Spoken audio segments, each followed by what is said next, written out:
Okay, good evening. My name is Andrés Reséndez, and I'm the author of The Other Slavery, the Uncovered Story of Indian Enslavement in America.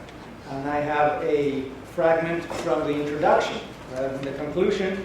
And it is said as I start realizing the magnitude of this topic. And this is what I wrote. The more I learned, the more I became convinced that Indian slavery had been a defining aspect of North American societies. And yet, it has been almost completely erased from our historical memory. At last count, there were more than 15,000 books on African slavery, whereas only a couple of dozen specialized monographs were devoted to Indian slavery.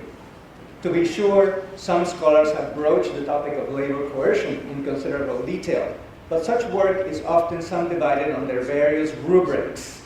The end result is a failure to grasp the common threads running through all of these institutions and gain a better appreciation of their combined scope. The consequences are plainly visible today.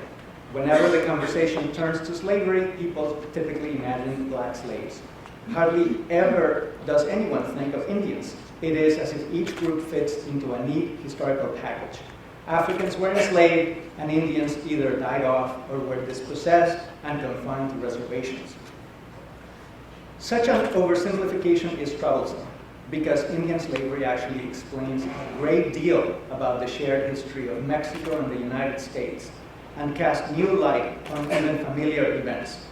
If we want to find answers to such varied questions as why the Pueblo Indians of New Mexico launched a massive rebellion in 1680 and drove the Spaniards out of New Mexico, why the Comanches and Utes became so dominant in large areas of the West, why the Apache chief Geronimo hated Mexicans so much, why Article 11 of the Treaty of Guadalupe Hidalgo prohibited Americans from purchasing, quote, Mexican captives held by the savage tribes, end of quote, why California, Utah, and New Mexico legalized Indian slavery, disguising it as servitude or dead peonage, or why so many Navajos appear in New Mexico's baptismal records in the aftermath of Colonel Kit Carson's Navajo campaigns of 1863, 1864, we have to come to terms with the reality of these other slavery.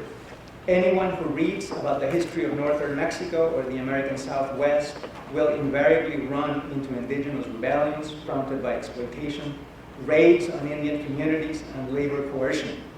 And yet, it remains hard to see the forest for the trees.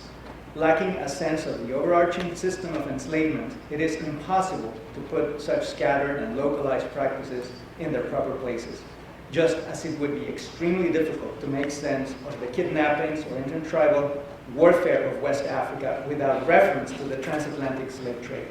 With The Other Slavery, I hope to provide a broad but detailed portrait of the system of native enslavement that loomed over North America for 4 centuries and is a key missing piece of this continental history.